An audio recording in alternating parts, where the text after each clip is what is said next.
Enregistrement. Yes. Yes. Partager l'écran.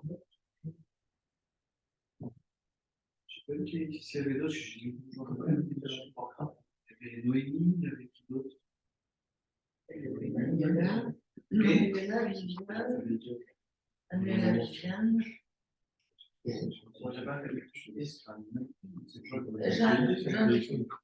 Voilà. Donc là, il faut que je mette ça. Je ne sais pas pourquoi c'est toujours de ce côté-là maintenant. Hein?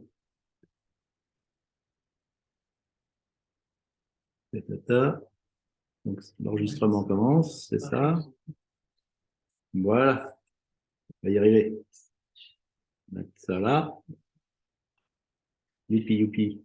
Bonsoir à tous, hein. Jeanne, Noémie, Viviane, etc. Bonjour. Gabriel, bonjour Vincent.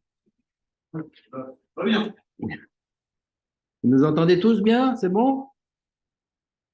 Tous levés. Allô? C'est bon pour moi? Bon, ok. C'est bon pour nous. Donc c'est bon pour nous alors. Alors on va commencer par prière déjà. Et Seigneur, nous voulons te remercier pour ta parole qui est la vérité, Seigneur. Et c'est cette parole qui nous libère, qui nous sanctifie, Seigneur, et qui nous enseigne en toutes choses. Merci, Seigneur, de nous donner, oui, effectivement, un enseignement clair, Seigneur, selon ton Esprit Saint, dans le nom de Jésus. Amen. Bonsoir. Bonsoir, Jérémy. Bonsoir, Mélanie. Alors, on va rentrer dans le vif du sujet.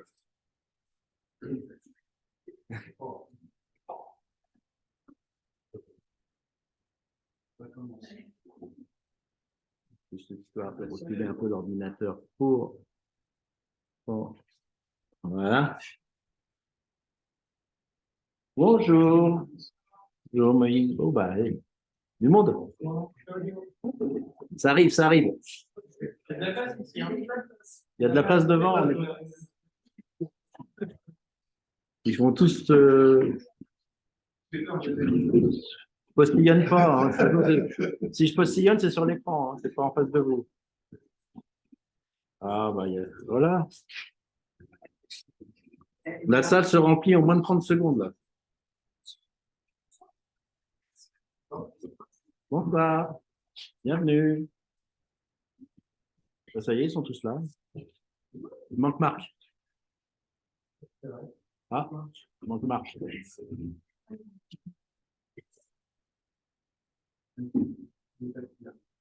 Il est quelle couleur?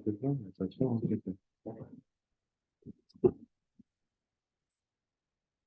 C'est qui arrive là du côté de Zoom. Non, c'est bon, tout le monde est là. Donc, après ce petit moment de vacances, qui n'en était pas d'ailleurs, c'était surtout qu'il me manquait la suite de l'enseignement, on va passer maintenant aux choses sérieuses. Une chose sérieuse, c'est ce qui s'est passé une seule fois dans l'histoire du monde. Une seule fois dans l'histoire du monde que Dieu parle à un peuple. Je ne crois pas qu'il y ait eu d'autres. On n'a jamais entendu parler après.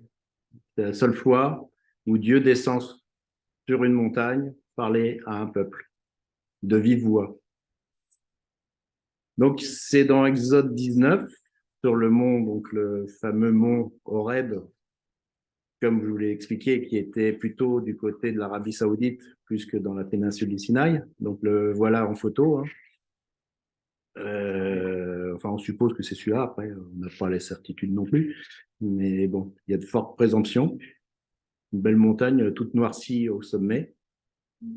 D'après les analyses géologiques, c'est pas la pierre qui a la forme qui est noire, c'est que ça a été noirci par du feu. Enfin, que ça a vraiment été un coup de chaud. Elle a eu un coup de chaud cette montagne. Je sais pas quoi. Elle a été brûlée. Bon. Voilà. Alors, quelles sont les conditions pour recevoir? Alors, la Torah, je vais tout de suite débunker le truc, comme on dit. Ça veut dire, ça veut pas dire loi, ça veut dire enseignement, précepte, parole, et loi aussi, ça veut dire. Hein, mais quand on parle de Torah, tout de suite, on pense à la loi.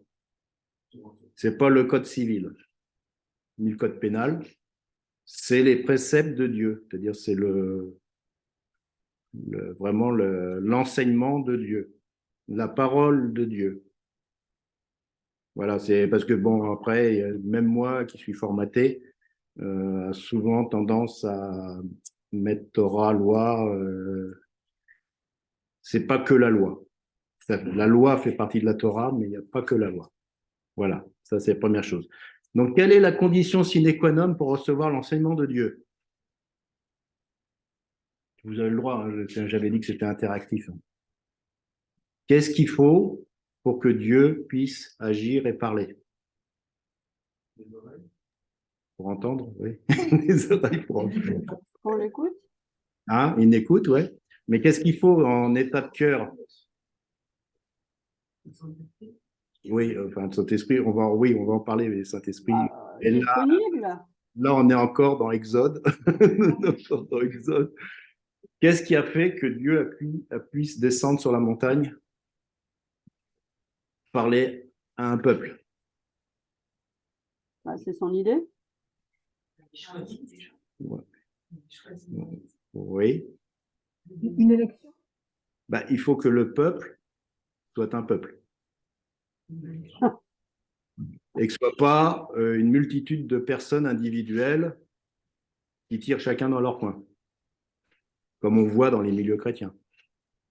Il y a 40 000 dénominations, chacun a sa vérité, chacun a sa loi, chacun a sa Torah. En fait, la condition pour que Dieu agisse et se révèle, c'est l'unité. Et on le voit dans le texte hébreu, je ne vais pas vous faire de l'hébreu, mais vous avez le verbe camper, qui est rana, c'est le verbe en bleu. Alors, il faut savoir que dans tout le texte, le peuple d'Israël est au pluriel. C'est-à-dire, c'est les enfants d'Israël. Et ils campèrent, là on voit dans la traduction, 3e mois après leur sortie du pays d'Égypte, les enfants d'Israël, donc c'est pluriel, arrivèrent, la traduction aussi était pluriel, arrivèrent ce jour-là au désert de Sinaï, étant partis de Réphidim, ils arrivèrent au pluriel, au désert de Sinaï, et ils campèrent au pluriel, donc ils campèrent, c'est bien un pluriel, ça finit par où? Dans le désert. Israël campa là. Et là, c'est du singulier. Jusqu'à présent, c'était une multitude de gens, ils étaient au pluriel, les enfants d'Israël, hein, donc ça peut être toutes les tribus, ça peut être aussi le peuple qui est sorti au milieu d'eux, ça peut être plein de gens, et tout d'un coup, unité, Israël campa là, c'est vraiment donc là du singulier, vis-à-vis de la montagne. Et donc la condition pour que Dieu descende, c'est être un corps, c'est-à-dire ne plus être une multitude de gens, mais être unis dans un corps. Et quand je dis dans un corps, c'est vraiment dans l'unité d'un peuple. Vis-à-vis de la montagne. Alors là, il y a une chose qui est assez drôle quand vous lisez le texte de l'Exode. C'est avec Moïse, à cette époque-là, il avait 80 ans, à peu près. Je crois, oui, 80 ans. La montagne, vous l'avez vu, hein, elle est pas petite. Et là, on voit, donc Moïse monta vers Dieu. Donc déjà, je crapahute. Et l'Éternel l'appela du haut de la montagne en disant, tu parleras ainsi à la maison de Jacob et tu diras aux enfants d'Israël, vous avez vu ce que j'ai fait à l'Égypte et comment je vous ai porté sur des aigles d'aigle et amené vers moi. Donc la condition, ce que j'ai dit, hein, pour recevoir l'instruction de Dieu et l'unité du peuple, Israël campa là vis-à-vis de la montagne. Maintenant, si vous écoutez ma voix, si vous gardez mon alliance, si vous m'appartiendrez entre tous les peuples, car toute la terre est à moi, et vous serez pour moi un royaume de sacrificateurs et une nation sainte. Voilà les paroles que tu diras aux enfants d'Israël. Moïse vint appeler les anciens du peuple et les mit devant eux toutes ces paroles. Lorsque l'Éternel, comme l'Éternel le lui avait ordonné, le peuple tout entier répondit, nous ferons tout ce que l'Éternel a dit. Moïse rapporta les paroles du peuple à l'Éternel. Le rôle d'un médiateur, hein, c'est Dieu, je te parle là-haut, je redescends, je te retransmets le message. Le peuple dit, nous ferons tout ce que l'Éternel a dit, et Moïse rapporta les paroles, comme si Dieu ne l'avait pas entendu finalement. Parce que... Et l'Éternel dit à Moïse, voici, je viendrai vers toi dans une épaisse nuée, afin que le peuple entende quand je te parlerai, et qu'il ait toujours confiance en toi. Vous vous souvenez qu'il y a quand même un petit problème de confiance, non, parce que bon, c'est vrai que voir la mer s'ouvrir en deux, bon, il y a des effets spéciaux, mais bon, voilà, il y avait quand même, on sentait quand même que dès qu'il y avait une petite difficulté, ou une difficulté certaine, parce que bon, je me mets à leur place aussi quand on manque, qu'on a soif et qu'on est en plein désert, mais au milieu de nulle part, et qu'on est 600 000 personnes, on a quoi s'inquiéter quand même. Donc là, Dieu dit, pour qu'ils aient toujours confiance en toi, bah, je vais te parler, et eux, ils vont t'entendre, ils vont m'entendre. Moïse rapporta les paroles du peuple à l'Éternel, et l'Éternel dit à Moïse, va vers le peuple, sanctifiez-les, aujourd'hui et demain, qu'ils lavent leurs vêtements, qu'ils soient prêts pour le 3e jour. Car le 3e jour, l'Éternel descendra aux yeux de tout le peuple sur la montagne de Sinaï, et tu fixeras au peuple les limites tout alentour, et tu diras, gardez-vous de monter sur la montagne ou d'en toucher le bord. Quiconque touchera la montagne sera puni de mort. On ne mettra pas la main sur lui, mais on le lapidera et on le percera de flèches. Animal ou homme, il ne vivra point. Bon, c'était quand même quelque chose de grandiose. Enfin, Et donc, il y a toujours cette notion de... Alors, bon, il faut savoir que, je ne vais pas rentrer dans les détails, mais dans la Torah, ce qu'on appelle le code de la Torah, il y a toujours des chiffres. Vous connaissez les chiffres, hein. 1, 3, 7, 1, 3, 6, 7, 12, 40, 1000. Il y a 10 aussi, 10 ça veut dire autre chose. Et à chaque fois, c'est codifié, c'est-à-dire, il faut savoir que les lettres hébraïques. Et donc, le 3e jour, bah, c'est une codification aussi. Et c'est peut-être pas pour rien que Jonas est resté dans le ventre du poisson 3 jours, 3 nuits, et que Jésus est resté dans le tombeau 3 jours et 3 nuits. C'était complètement lié à ce code. L'Éternel descendra aux yeux de tout le peuple sur la montagne de Sinaï. Tu fixes, ouais, ça je l'ai lu déjà. Donc on va continuer. Quand la trompette sonnera, ils s'avanceront près de la montagne. Moïse descendit une nouvelle fois de la montagne vers le peuple. Il sanctifia le peuple, ils se lavèrent leurs vêtements, et il dit au peuple, soyez prêts dans 3 jours, ne vous approchez d'aucune femme.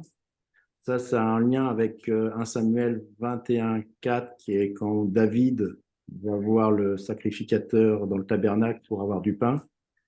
Et c'est étonnant, il dit, il avait simplement dit qu'il ne fallait pas avoir eu de relation sexuelle, et il a dit, on n'a pas touché de femme depuis 3 jours. C'est exactement encore le 3 jours qui est là.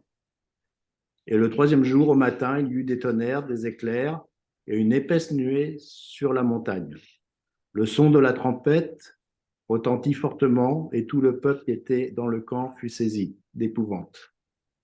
Moïse fit sortir le peuple du camp à la rencontre de Dieu et ils se placèrent au bas de la montagne. La montagne de Sinaï était tout en fumée parce que l'Éternel y était descendu au milieu du feu. Cette fumée s'élevait comme la fumée d'une fournaise et toute la montagne tremblait avec violence. Ouais. Ah bah, je sais pas, je te laisse compter. Hein. Je te laisse compter. Après, est-ce qu'il est monté toujours à chaque fois? D'ailleurs, j'ai mis en vert monter, descendre, monter, descendre. Le son de la trompette retentissait de plus en plus fortement. Moïse parlait et Dieu lui répondait à haute voix. Ainsi l'Éternel descendit sur la montagne de Sinaï, sur le sommet de la montagne. L'Éternel appela Moïse sur le sommet de la montagne et Moïse monta. L'Éternel dit à Moïse, descends. Et au peuple, la défense expresse de se précipiter vers l'Éternel pour regarder, de peur qu'un grand nombre d'entre eux ne périssent et que les sacrificateurs qui s'approchent de l'Éternel se sanctifient aussi, de peur que l'Éternel ne les frappe de mort. Moïse dit à l'Éternel, le peuple ne pourra pas monter sur la montagne de Sinaï, car tu nous en as fait la défense expresse en disant, fixe les limites autour de la montagne et sanctifie-la. Mais là à part, hein, ça veut dire sanctifier. Hein. Donc zone interdite. Hein. L'Éternel lui dit, va, descends, tu monteras ensuite avec Aaron. Mais les sacrificateurs et le peuple ne se précipitèrent point pour monter vers l'Éternel, de peur qu'il ne les frappe de mort. Moïse descendit vers le peuple et lui dit ces choses. Je m'arrête là, et après vous pouvez lire tout le texte. J'ai fait juste des passages, hein, j'ai pas lu tout le texte d'Exode 19. Vous pouvez le lire entièrement, parce que bon, il monte, il descend, il monte, il descend plusieurs fois. Et on va arriver à l'essentiel, qui est dans Exode 20.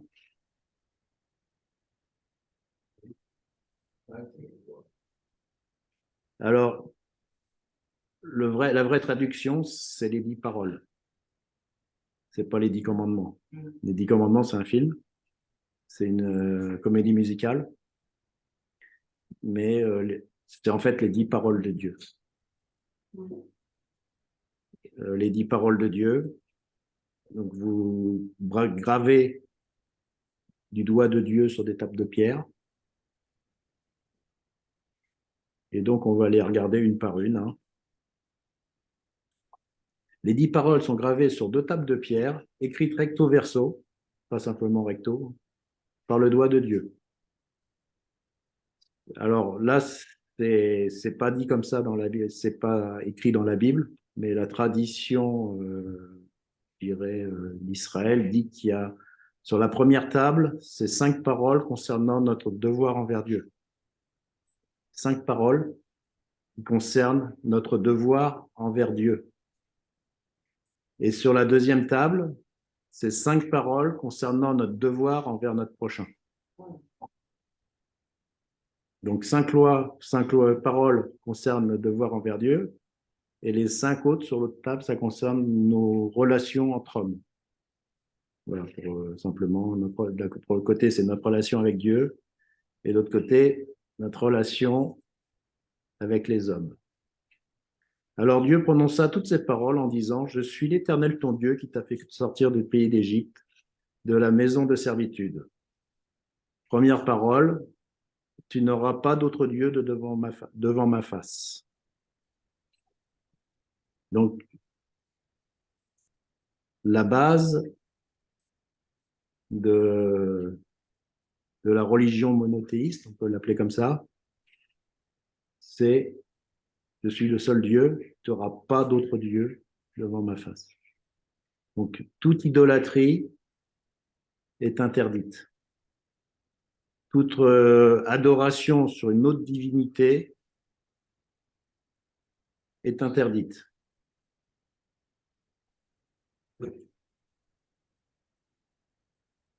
C'était à l'époque où il faut savoir qu'ils sortaient d'Égypte hein, quand même. Vous vous souvenez qu'ils ont été évangélisés un petit peu parce que tous les dieux d'Égypte se sont fait juger. Mais bon, il y a quand même des petits réflexes hein, quand même. Où ils devaient en avoir quand même quelques-uns. Ils ont dû en garder quelques-uns pour le voyage, au cas où. Donc, interdiction d'avoir d'autres dieux devant ma face. En plus de moi. En plus de moi, oui. Deuxième parole, tu ne feras pas d'image taillée ni de représentation quelconque des choses qui sont d'en haut dans les cieux, qui sont en bas sur la terre et qui sont dans les eaux plus bas que la terre. Tu ne te prosterneras point devant elles et tu ne les serviras point. Car moi, l'Éternel, ton Dieu, je suis un Dieu jaloux, qui punit l'iniquité des pères sur les enfants jusqu'à la 3e et 4e génération, de ceux qui me haïssent, et qui fait miséricorde jusqu'à 1000 générations à ceux qui m'aiment et qui gardent mes commandements. Alors, qu'est-ce que ça veut dire, ça? Est-ce que ça veut dire qu'on n'a pas le droit de dessiner, qu'on n'a pas le droit de peindre, qu'on n'a pas le droit de sculpter? Vous avez le droit de répondre, hein, même les enfants. Non, Non. Arrête tes tableaux. Hein? Non, je vais me dire arrête tes tableaux. Ça veut dire quoi ce commandement en fait? pas se prosterner devant des trucs qu'on aura fait avec nos mains. Voilà, c'est ça. En fait, on a le droit de dessiner, de représenter, mais on n'a pas le droit de se prosterner devant elle. Tout simplement. Parce que non, parce qu'il y en a qui sont puristes quand même, qui vont au-delà de la loi, au-delà du commandement, disant bah, les musulmans, c'est les musulmans, hein, il n'y a aucune représentation de rien du tout, parce que c'est interdit, parce que leur base est aussi étrangement là.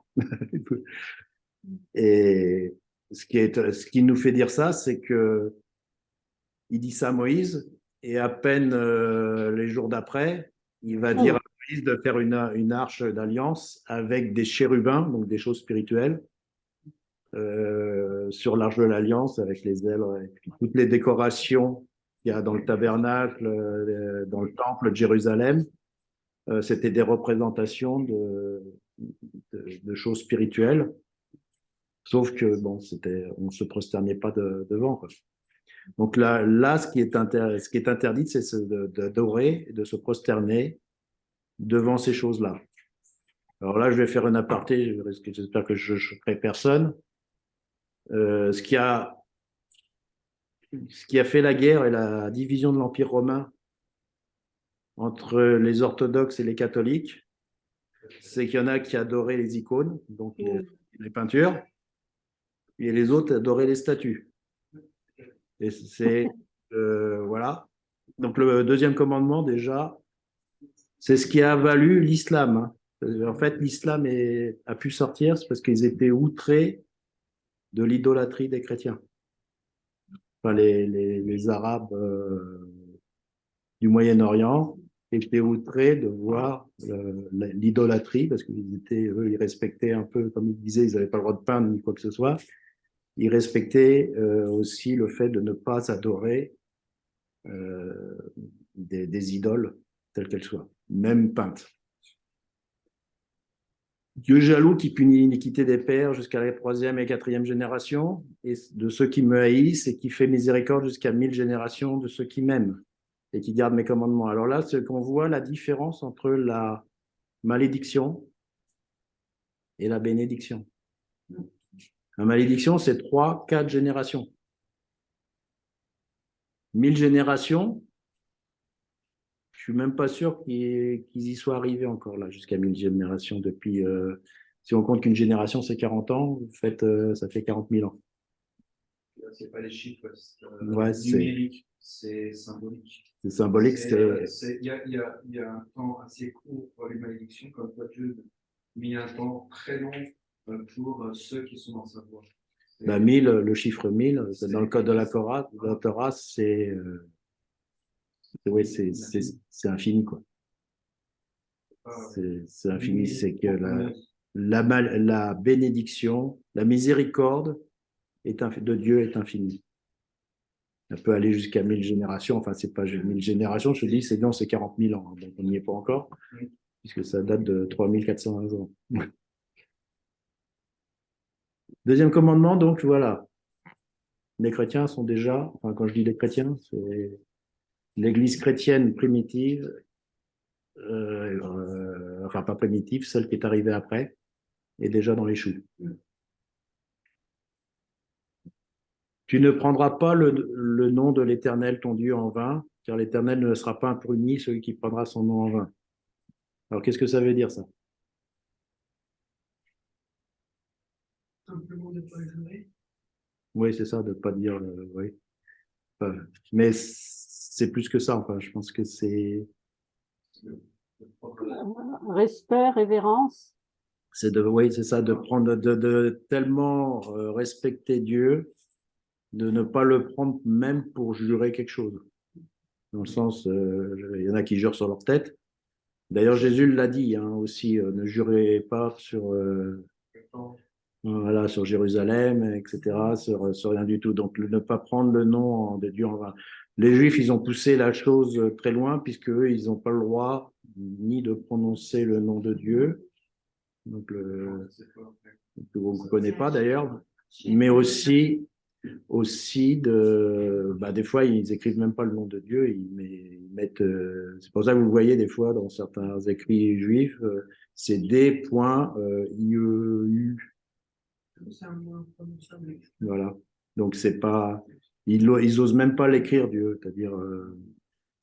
Donc, après, bon, je sais pas si. Pour moi, c'est. Bon, c'est poussé aussi. En fait, on verra ce que c'est que la loi, justement,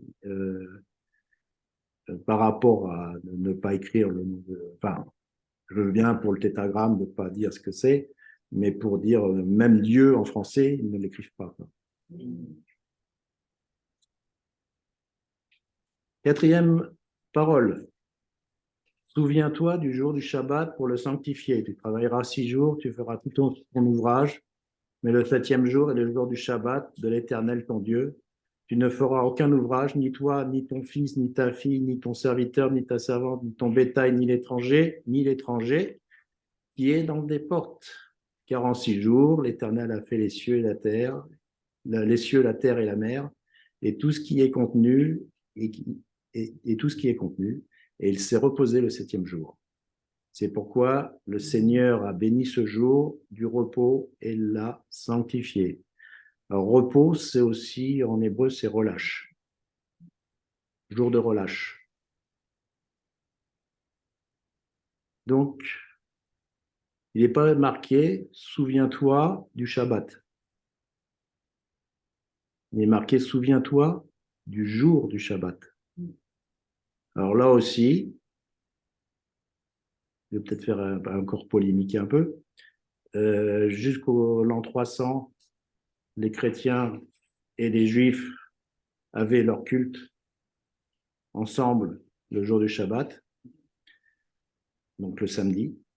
Le jour du Shabbat, c'est le samedi. Le Shabbat, après, on va me dire, c'est un jour par semaine. Du moment que tu respectes un jour de repos par semaine, bah, tu fais un Shabbat, mais c'est pas le jour du Shabbat. Tu fais un jour de repos. Et Constantin n'a rien trouvé de mieux par antisémitisme, entre autres, de dire, bah, nous, ce sera le dimanche matin. Parce que, soi-disant, Jésus est ressuscité le dimanche matin. Sauf que c'est faux. Jésus est ressuscité le samedi soir. Le premier jour de la semaine, ça commence le soir. Alors, il est bien ressuscité le premier jour de la semaine. On a découvert sa résurrection le dimanche matin. C'est Marie, quand ils sont là, qu'ils ont vu. Mais déjà, il dit que cherchez-vous ici, il n'est plus ici. Il n'a pas dit qu'ils ont vu un ange rouler la pierre et qu'ils ont vu Jésus sortir du tombeau. Il y a un ange qui a relevé la pierre, qui s'est assis dessus, qui a dit que cherchez-vous ici, il vous attend déjà. Alors, ça dépend des évangiles. Soit il vous attend déjà en Galilée, soit pour Marie de Magdala, à un moment, elle croit que c'est le jardinier et qu'il est là, mais il dit, je ne suis pas monté vers mon père. Mais c'est donc la deuxième chose sur le jour du Shabbat. Le christianisme est dans les choux. Sur le quatrième parole. Alors, vous allez me dire, c'est rien, je vous laisse juger de la chose. Je suis pas là pour faire une nouvelle division. Je suis juste là pour rappeler les sources. Alors, il y a aussi des personnes juives qui disent ben, nous, on fait Shabbat, mais on a embauché un goy, c'est-à-dire un païen, pour tenir la boutique pendant le Shabbat. Voilà, ils ont tout faux aussi, parce que il est marqué ni toi, ni ton fils, d'accord, ni ta fille, oui, allez, ni ton serviteur, donc tu ne peux pas avoir d'employé qui travaille, ni ta servante, ni ton bétail, ni l'étranger qui est au milieu de toi. Tu peux prendre un musulman, et vendredi c'est bon, ou un chrétien, un dimanche c'est bon. Non, non. Non, non, non, non, non, c'est vraiment un respect total à la fois. Alors, c'est pas un truc pour les juifs, hein, puisqu'il dit l'étranger aussi, qui est au milieu de toi, a fait les cieux, et voilà, c'est parce qu'en fait, il rappelle que le Shabbat, c'est quelque chose qui est enseigné dès le premier chapitre de la Genèse. C'est le premier chapitre de la Genèse, c'est le Shabbat. En fait, pourquoi il y a le premier chapitre? C'est parce qu'il y a le Shabbat. Après, il y a le deuxième chapitre, il parle de la création du monde aussi. Donc, on sait que dans le premier chapitre, il l'a créé en 6 jours, il s'est reposé le 7e. Et dans le deuxième chapitre, il parle encore quand Dieu créa les cieux et la terre. Machin. Si le Shabbat n'avait pas été important, il aurait pu commencer à partir du deuxième chapitre.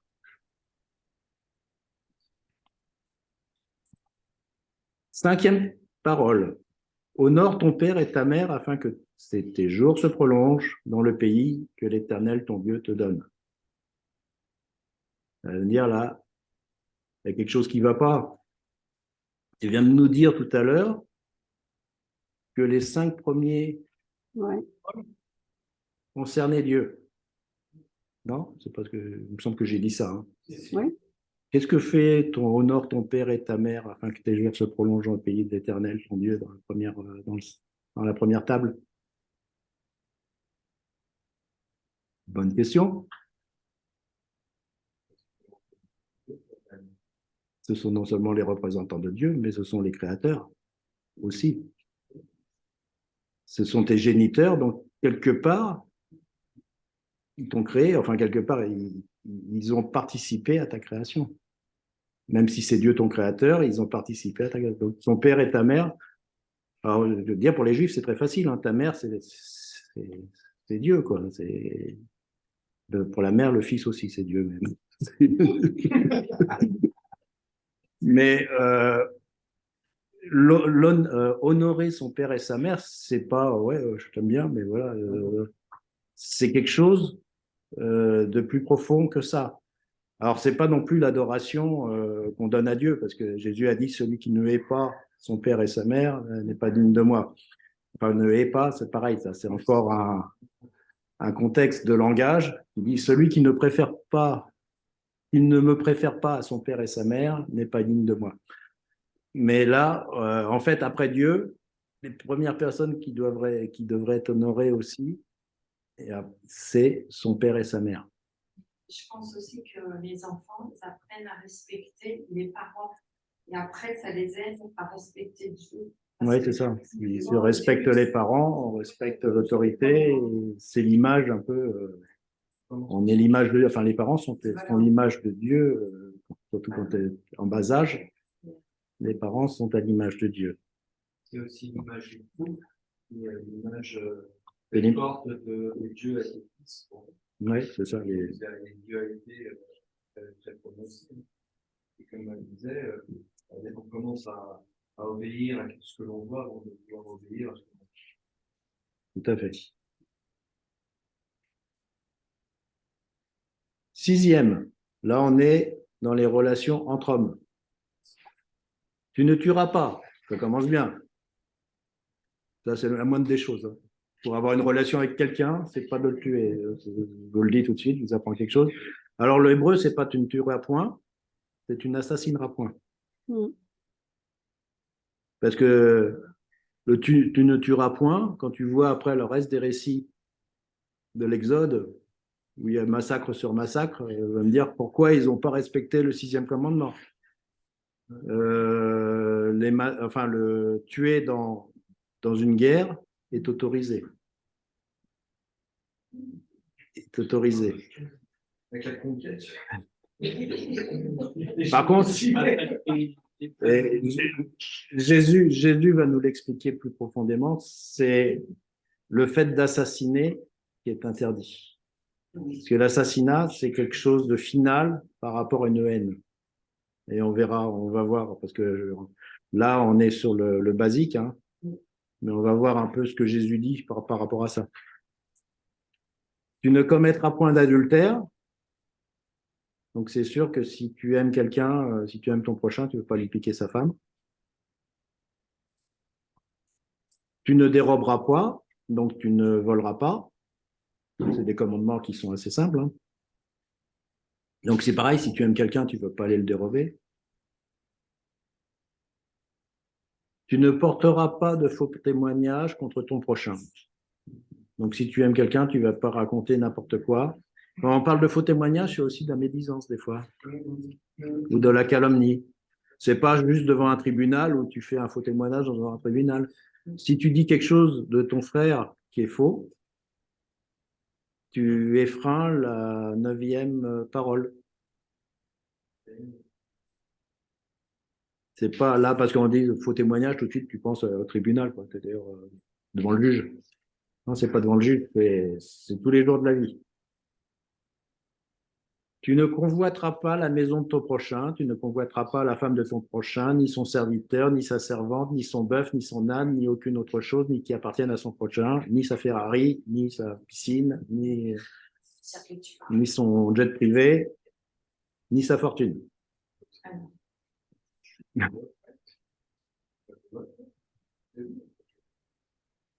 Donc la convoitise, c'est aussi Quelque part, ça résume presque tous les autres commandements. ce qui résume tout ça, tu sais ce que c'est? Ouais, c'est ça. Non, c'est tu aimeras l'Éternel ton Dieu de tout ton cœur, de toute ton âme, de toute ta pensée, de toute ta force, et tu aimeras ton prochain comme toi-même. Toute la loi et les prophètes sont dans ces 2 commandements.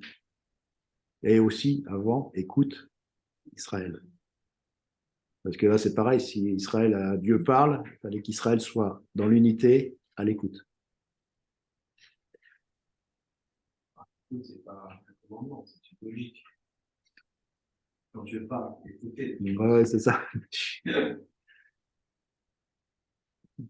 Tout le peuple entendait les tonnerres et le son de la trompette. Il voyait les flammes de la montagne fumante. À ce spectacle, le peuple tremblait et se tenait dans l'éloignement. Ils dirent à Moïse, parle-nous toi-même et nous écouterons, mais que Dieu ne nous parle point, de peur que nous nous mourions.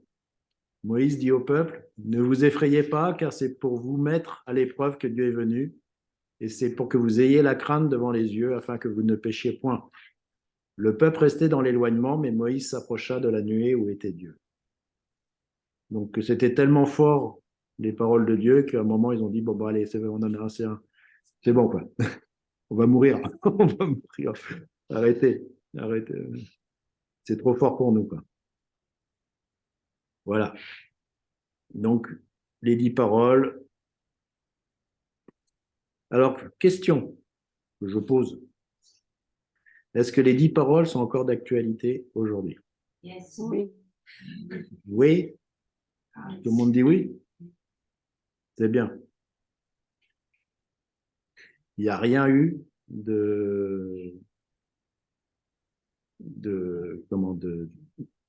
d'aboli par rapport à ces 10 paroles. Et il faut savoir que les 10 paroles, ça a été la base de la société occidentale et de l'Europe. Alors, bien sûr, avec les déviations qu'il y a eu que je vous ai citées, il y a notamment là, la base je dirais, de l'Europe et de l'occidental, c'est surtout 8 paroles, parce qu'il y en a 2 qui sont passées à l'as après l'an 400. Mais bon, c'est quand même un fondement, je vous dis, qui a même servi à l'islam. Donc, toutes les religions dites monothéistes sont basées là-dessus. La société a été basée là-dessus. La Déclaration des droits de l'homme et du citoyen, même si c'est mal intentionné, c'est basé aussi là-dessus. Et alors, quand vous regardez le truc, il y a les 2 tables, pareil, avec un bonnet phrygien, mais ils ont copié ce que Dieu a dit.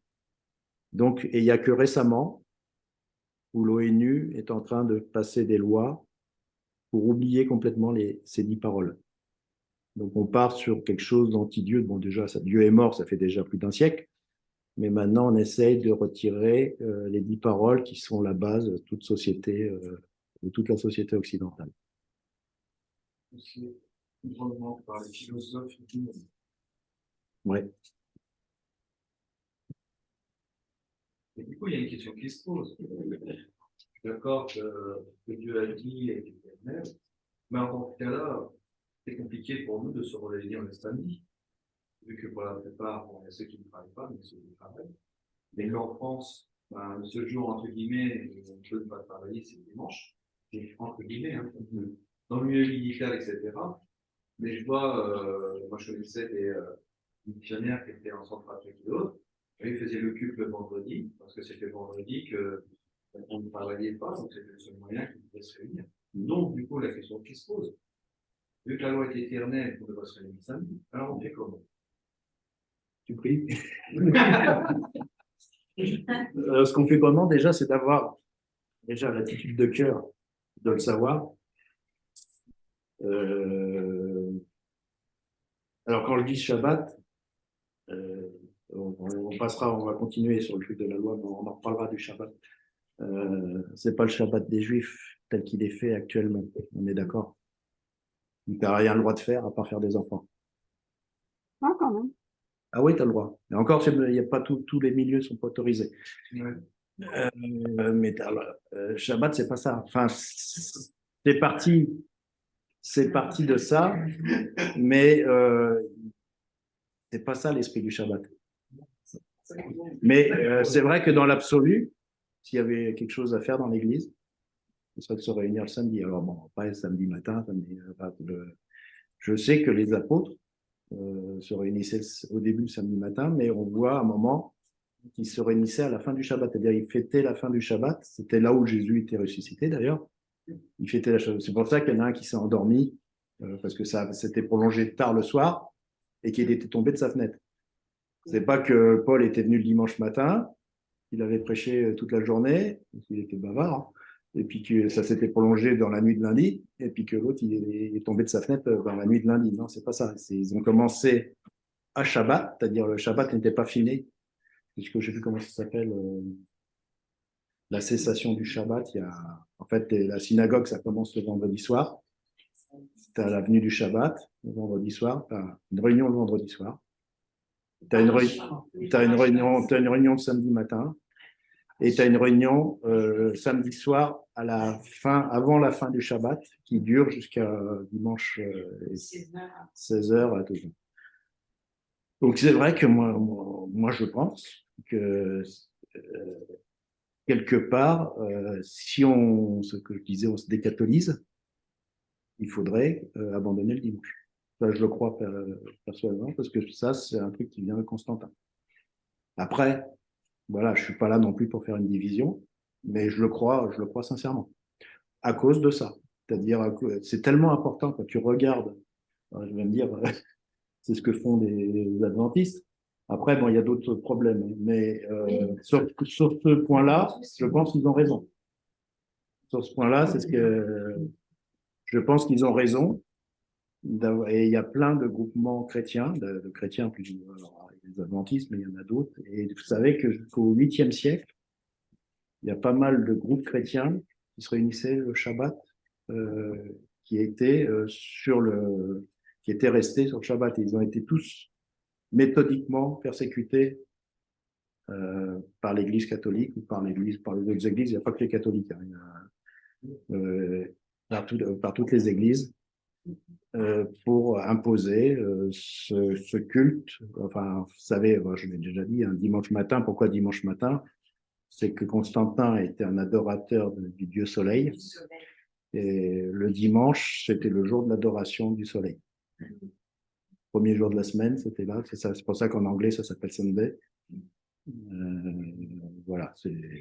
Donc, on est basé quand même, le culte du dimanche est basé sur quelque chose qui a un paganisme qu'on a mis à la sauce chrétienne, mais qui n'est pas du tout de source hébraïque, on va dire, de source thoraïque du terme, biblique. Ouais.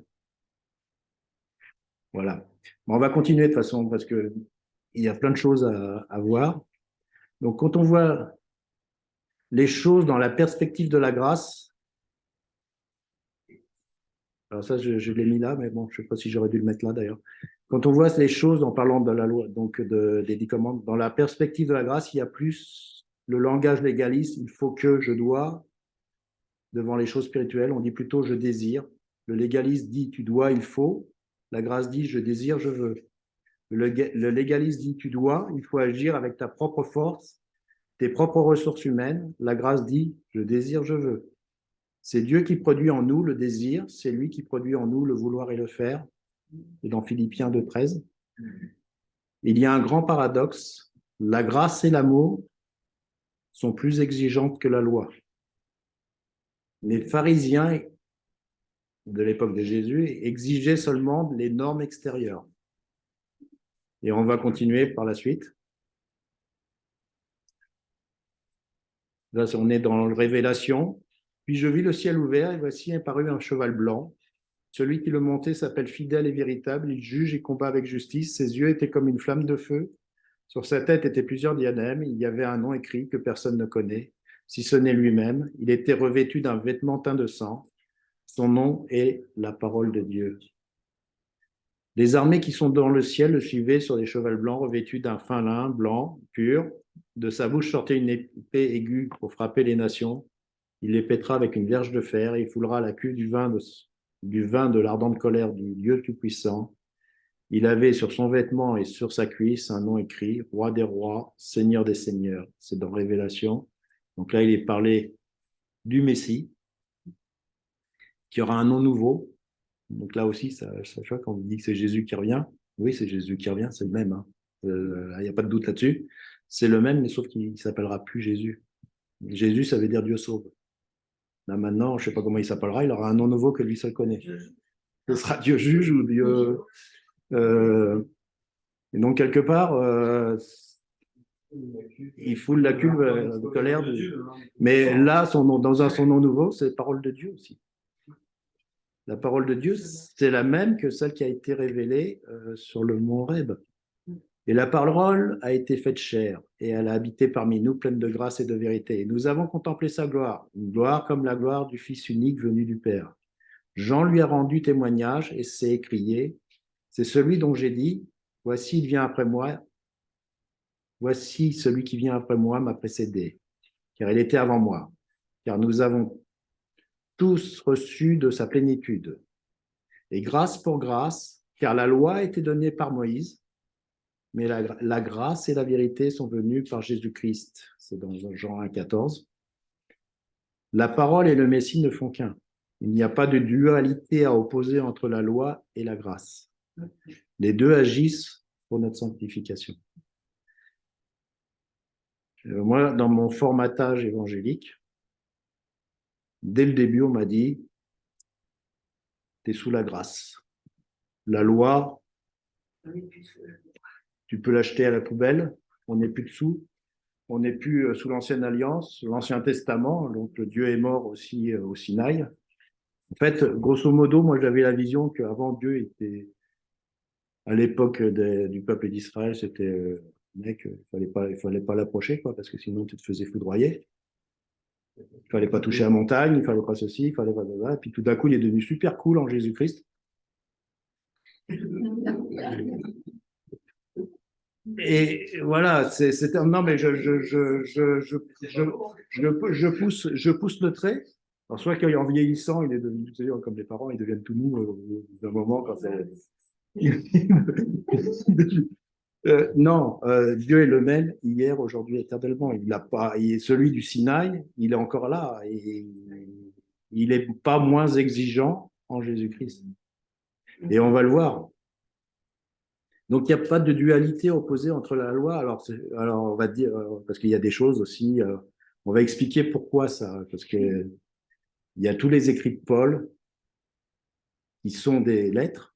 Alors, ça je rejoins sur ce que j'avais dit au début. Quand vous lisez la Bible, méditez la Bible, remettez-vous dans le contexte de comment, pourquoi et par qui ça a été écrit et à cause de quoi ça a été écrit. Et ne pas faire une doctrine de ce que vous lisez pour autant une doctrine générale. La lettre aux Galates, par exemple, il parle de la circoncision. C'est la loi. On devrait tous pourrait se faire circoncire. Qu'est-ce qui s'est passé pour la circoncision? Qu'est-ce qui s'est passé pour ça? C'est qu'il y a des Juifs qui n'ont rien trouvé de mieux de dire, si vous n'êtes pas circoncis, vous n'êtes pas sauvés. Et quand vous lisez la lettre aux Galates, il ne parle pas de la loi, il dit la loi ne justifie pas. La loi ne sauve pas, la circoncision ne justifie pas, la circoncision vous sert de rien dans votre justification. Il ne dit que ça. Il ne dit rien d'autre que ça. Et parce que, justement, on va voir les deux travers, je vais continuer, je vais m'avancer. Donc, ça, je l'avais déjà prêché, je l'ai repris d'ailleurs sur une image. La loi Torah, alors que je dis Torah, ça peut être aussi l'enseignement. Vous voyez, je reviens encore sur la loi. Donc, dans Isaïe 2:3, vous pouvez reprendre, c'est la parole. Jésus, c'est la parole, c'est dans Jean 1,14. La Torah, c'est la lumière des nations. Dans Isaïe 51,4, c'est la lumière. Jésus est la lumière, dans Jean 8,12. Alors, vous connaissez le chemin, la vérité et la vie. Donc, c'est la vérité, c'est dans le psaume 119, 151. D'ailleurs, le psaume 119, vous le lisez, c'est le psaume le plus long des psaumes. Il ne parle que de la loi, des commandements. Et vous verrez qu'on est loin d'une loi, style tu fais pas ci, fais pas ça. C'est au contraire, David dit, il en fait un délice de sa loi. C'est quelque chose qui, pour lui, c'est quelque chose de divin. Enfin, c'est une joie de suivre sa loi. C'est le chemin dans Deutéronome et c'est le chemin dans Jean 14. Donc, il y a une similitude, ce que j'ai dit, il y a une similitude entre Jésus et les ordonnances de Dieu. C'est-à-dire, il n'y a pas de dualité, c'est pas avant il y avait la loi, après il y a eu Jésus. D'ailleurs, si on suit cette logique-là, ce que dit Paul, par exemple, en disant dans Romains 7, qui dit la loi, en venant, elle nous a condamnés, elle nous a mis dans le péché, etc. Quelle est la bonté de Dieu, c'est-à-dire de donner la loi? Si c'était ça, dans le sens, Dieu, il donne quelque chose à un enfant, on verra d'ailleurs dans Matthieu 5, il donne à un enfant son peuple, tiens, je vais vous donner une loi, tiens. Boum. Mais je sais pertinemment que vous allez transpirer, que vous allez restez poli, vous allez en baver, mais de toute façon, c'est mort. C'est mort parce que vous ne pourrez pas la tenir. Et puis il les laisse comme ça pendant 1500 ans. Il dit, allez, maintenant, allez, tu as donné ton langue chat, maintenant je vais t'envoyer Jésus, c'est lui le Messie. C'est lui qui te sauve. C'est faux. C'est-à-dire, quelque part, c'est juste, mais c'est faux. C'est faux dans le sens où il n'y a pas eu ça, puis ça, mais dès l'origine, les deux étaient ensemble. C'est-à-dire, même David, pourtant, David, Dieu sait qu'il a fauté gravement. Il a dit, il a quand même dit que, ô Dieu, crée en moi un cœur pur, un esprit bien disposé. Donc, il savait que, oui, et puis vis-à-vis de la loi, s'il voulait des holocaustes et tout ça, il en aurait offert, mais il savait que c'était pas ça l'essentiel, que c'était autre chose. Il y a aussi deux choses, c'est que dans la loi, déjà, ça donne une structure, parce qu'un peuple sans loi, il y a trois choses, volontaire, des gens et des lois. Oui. Et la loi aussi, tu ne peux pas punir, entre guillemets, punir, c'est pas le mot, mais révéler une erreur s'il n'y a pas de loi. Parce que si ton enfant te l'a jamais dit que ça, il n'avait pas le droit de le faire, il n'a pas fait de bêtises, mais qu'on ne l'a jamais dit. Maintenant qu'il le sait, ça révèle le fait qu'il a besoin de quelque chose. Donc c'est un révélateur plus que quelque chose de même si ça amène à la condamnation sur certaines choses, mais c'est un révélateur d'avoir besoin justement de plus le fait de tu vois, non, j'ai besoin. Oui, tout à fait. De toute façon, c'était un pédagogue. Ce que dit Paul aussi, c'est un pédagogue. Mais on va voir maintenant. C'est pour ça que je vous ai fait lire, si vous avez fait vos devoirs, je vous ai demandé de lire Matthieu 5, 6 et 7. Alors, le Matthieu 5, 6 et 7, c'est le pendant de Exode 19. Je vais dire, c'est les enseignements de Jésus, ou la Torah de Jésus, si on veut l'appeler comme ça, ou la loi de Jésus, on peut l'appeler comme ça. En fait, Jésus a refait, Matthieu 5, c'est le début de son ministère aussi, le sermon sur la montagne. Il parle de montagne, qui était la montagne du Sinaï. Là, elle n'était pas aussi haute, c'était côté de Tibériade, mais c'était quand même sur la montagne. Jésus, voyant la foule, monta sur la montagne, comme Moïse. Matthieu 5, 1. Et qu'est-ce qu'il dit? Alors, il commence déjà pas par 10 paroles, mais par 9 paroles. C'est heureux. C'est les fameuses, ce qu'on appelle les béatitudes. Je ne sais pas si béatitudes, moi, ça ne me parle pas. C'est les paroles heureux, vous êtes heureux, heureux, heureux, heureux. Voilà, c'est ça. Il commence par ça. Donc, il y a 9 paroles. Enfin, si tu comptes, tu peux en avoir 10 si tu comptes la fin en disant réjouissez-vous. Mais bon, je ne vais pas faire de similitudes hasardeuses. Mais par contre, il dit autre chose. Ne croyez pas que je sois venu pour abolir la loi ou les prophètes. Je suis venu non pour abolir, mais pour accomplir. Car je vous dis en vérité, tant que le ciel et la terre ne passeront pas, il ne disparaîtra pas de la loi un seul iota. Donc la iode, c'est la lettre la plus petite, ni un seul trait de lettre. Donc on parlait des voyelles. Alors à l'époque, il n'y en avait pas, mais il y a quand même quelques voyelles qui existaient, notamment ce qui fait la différence entre le ou et le o, qui était un point. Même un point autour du vav ne disparaîtrait pas, quoi. Jusqu'à ce que tout cela soit arrivé. Celui donc qui supprimera l'un des plus petits commandements, de ces plus petits commandements, et qui enseignera aux hommes de faire de même, sera appelé le plus petit dans le royaume des cieux. Mais celui qui les observera et qui les enseignera à les observer, celui-là sera appelé grand dans le royaume des cieux. Car je vous dis, si votre justice ne surpasse pas celle des scribes et des pharisiens, vous n'entrerez point dans le royaume des cieux. Voilà ce que dit Jésus.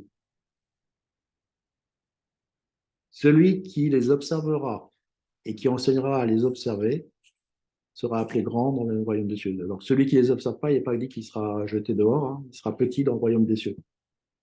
Mais il y a quelque chose quand même à comprendre là, c'est qui dit que non seulement il n'est pas venu pour abolir, alors il est venu pour accomplir. Pour accomplir quoi? La loi. Mais la loi, est-ce que c'est une loi? Est-ce que c'est... On a vu déjà qu'il y avait 5 qui étaient pour Dieu, 5 qui étaient pour les hommes. Donc, c'est pas dans les 10 commandements que ça se passe, là. Ça se passe dans la loi sacrificielle. Il est venu pour remplacer les taureaux, les boucs, les agneaux, et pour être le souverain sacrificateur, si vous lisez ça dans Hébreu, pour être le souverain sacrificateur une fois pour toutes, selon l'ordre de Melchisédek. Donc là, effectivement, il a établi, enfin accomplir, ça veut dire établir, il a établi un nouveau sacerdoce. Donc le sacerdoce lévitique, qui était depuis Moïse jusqu'à Jésus, lui, c'est le fameux sacerdoce où on croit que c'est la loi, mais c'est pas la loi, c'est le sacerdoce lévitique, où lui est sur le point de disparaître. Ce qui est ancien, ce qui est imparfait, enfin, il est parlé enfin, quand vous lisez l'épître aux Hébreux, il est simplement parlé du sacerdoce lévitique qui était pas parfait, parce qu'il fallait y revenir tous les ans, avec le sang des boucs et tout ça. Et en Jésus, on a pleinement un souverain sacrificateur qui est passé donc de la tribu de Lévi. Le sacerdoce est passé de la tribu de Lévi à la tribu de Juda. Donc il y a un changement de sacerdoce. Et du coup, le fait d'être ça, on est maintenant sous l'ordre de Melchisédek. Donc on a un souverain sacrificateur en permanence qui est à la droite du truc, qui est dans le tabernacle, qui est dans le ciel. On verra aussi ça, que tout ce que Moïse a vu sur la montagne, il l'a pas inventé, hein, il l'a vu parce qu'il l'avait vu dans le ciel. C'est-à-dire, c'est une image spirituelle de ce qui se passe dans le ciel, tout ce qui est le temple de Jérusalem, le tabernacle, le lieu saint, le lieu très saint, l'autel des parfums, etc., etc. Donc, il y a eu changement de sacerdoce. Là-dessus, d'accord, on peut dire qu'il a établi, il a accompli la loi, enfin une partie de la loi sacrificielle. Mais est-ce que ça remet en cause le reste de la loi? On ne sait pas. Je vous laisse juger. Les deux travers historiques vis-à-vis de la loi sont, alors, pour le judaïsme rabbinique, ce que j'appelle le judaïsme rabbinique, c'est le judaïsme de maintenant. Parce que c'est pas celui à l'époque de Jésus. Enfin, ça a commencé déjà à l'époque de Jésus. C'est le travers, c'est ajouter des lois sur la loi et des préceptes sur les préceptes, faisant une tradition des hommes supérieure à la Torah. Ce peuple m'honore des lèvres, mais son cœur est éloigné de moi. C'est en vain qu'il m'honore en donnant des préceptes qui sont des commandements d'hommes. Vous abandonnez le commandement de Dieu, donc c'est bien un commandement de Dieu, et vous observez la tradition des hommes. Il leur dit encore, vous annoncez fort bien le commandement de Dieu pour garder votre tradition. Et toutes les, les chamailleries que vous voyez entre Jésus et les pharisiens, c'est ça. C'est ça. Et en aucun cas, il faut prendre ça en disant que Jésus est au-dessus de la loi, quoi. En disant, ouais, bah, ça, c'est la loi et la tradition des hommes. Non, la loi n'est pas la tradition des hommes. La loi vient de Dieu. Il dit, vous abandonnez le commandement de Dieu. Donc, il n'a pas remis en cause la loi. Il a dit, par contre, je remets en cause tout ce que vous racontez autour de ça, quoi. Que vous avez rajouté qui n'est pas dans le cœur de Dieu.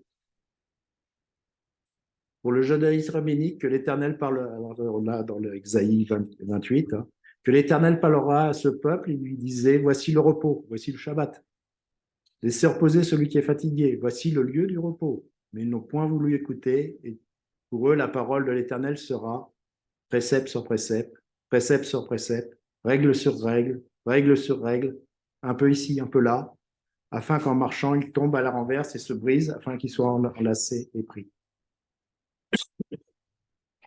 Voilà ce que c'est la différence entre ce que nous, on voit en tant que loi, parce que nous, on voit, quand on parle de loi, on voit le judaïsme rabbinique actuellement.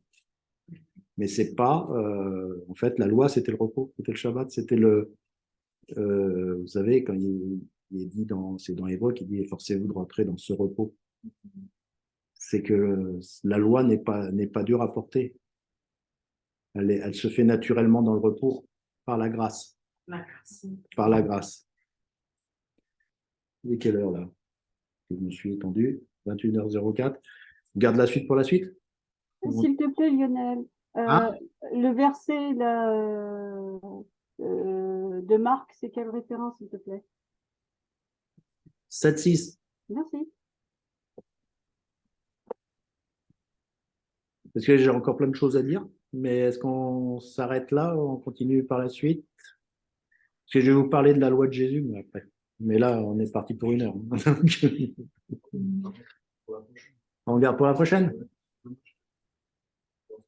Non, non, parce qu'il y a tellement de choses à dire, puis il faut digérer aussi, hein. Puis, je suis ouvert aussi à toute question, même toute opposition. Parce que je sais que quand on parle de ça dans les milieux chrétiens, ça gerce un peu des fois. Enfin, ça dépend des milieux, mais des fois, tout de suite, on dit tu judaïses. Ben non, je suis en train de vous dire que je judaïse pas, parce que je suis pas du tout dans le judaïsme rabbinique. Là, je parle de la loi de Dieu, je ne parle pas du judaïsme. Parce que tout de suite, on est toujours dans des cas, t'es plus sous la grâce. Même, on prend le passage de Galate en disant, on est déchu de la grâce. Pourquoi tu es déchu de la grâce? Qu'est-ce qui fait que tu es déchu de la grâce? Il vaut mieux ne plus suivre la loi pour être dans la grâce? Je ne sais pas. Voilà. On va s'arrêter là. Vous avez des questions à distance, là? Tout le monde va bien? J'ai perdu personne? Et je suis là, on cherche à être justifié par rapport Oui, c'est ça. les œuvres de la loi. Si on cherche à être justifié, oui. Justifié. Si on cherche à être justifié par la loi, là, on est déchu de la grâce. Mais ça ne nous interdit pas de suivre la loi en étant justifié par Jésus. Mais ça, La grâce nous permet de faire qui est impossible à accomplir en notre force. C'est l'esprit de Christ. et ça, c'est la suite, hein. On verra la suite, parce que la suite, elle est croustillante aussi. D'ailleurs, pour ceux qui ne l'ont pas fait, je vous conseille de lire Matthieu 5, Matthieu 6 et Matthieu 7. Enfin, de méditer Matthieu 5, Matthieu 6 et Matthieu 7. Parce que Jésus dit des choses sur les 10 paroles et il donne son interprétation à lui. Et là, bon courage. Mais Et on va comprendre pourquoi il fait ça, parce que sinon on est mort, hein. pourquoi il dit ça et pourquoi? Parce que Jésus, c'est comme tu haïras ton père et ta mère. Tu vois, c'est pareil. Il est araméen, Jésus. Il est un peu araméen, c'est les Marseillais d'Israël. Hein. Je dis. Non, mais c'est vrai que la langue araméenne, c'est toujours des superlatifs. Et donc là, Jésus, enfin là, c'est pas superlatif dans ce qu'il dit. Hein. Il dit réellement ce qu'il pense et la barre est très haute. Ok, bon, on va vous laisser. Un level qu'on n'est pas capable. Sur ce, bon courage, à bientôt. Merci, Lionel. Bonne soirée.